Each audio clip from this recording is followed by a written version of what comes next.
కీర్తనలు 31:19 ఏమని రాయబడతా వచ్చిందంటే, నీ యందు భయభక్తులు గల వారి నిమిత్తము నీవు దాచించిన మేలు ఎంతో గొప్పది అని రాయబడతా వచ్చింది. ఇక్కడ మనం చూసినట్లయితే యెహోవా యందు భయభక్తులు గల వారి ఎడల దేవుడు దాచించిన మేలు ఎంతో గొప్పది అని ఇక్కడ రాయబడతా వచ్చింది.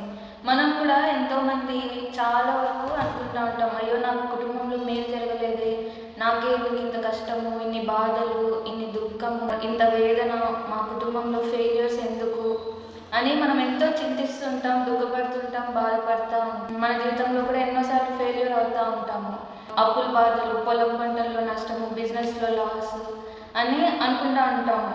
కానీ ఇక్కడ ఏమని రాయబడతా వచ్చిందంటే, దేవుని ఎందుకు భయభక్తులు గలవారి ఎడల దేవుడు ఖచ్చితంగా దేవుని బిడ్డలకి మేలు అనేది దాచిపెట్టి ఉంటున్నాడు. ఖచ్చితంగా మనకి మేలు చేయబోతున్నాడు. మన కుటుంబంలో, మన జీవితంలో, వ్యక్తిగత జీవితంలో కూడా దేవుడు మేలు చేయడానికి సిద్ధంగా ఉన్నాడు. కానీ మనము దేవుల్లో ఎలా ఉన్నాము అనేది మనము పరీక్షించుకోవాలి. భయభక్తులు కలిగి ఉన్నామా లేదా అనేది మనం పరీక్షించుకోవాలి. అందుకే సామెతలు 31లో కూడా మనం చూసినట్లయితే, భయభక్తులు కలిగిన స్త్రీ కొనియాడబడును అని చదువుతూ వచ్చాము.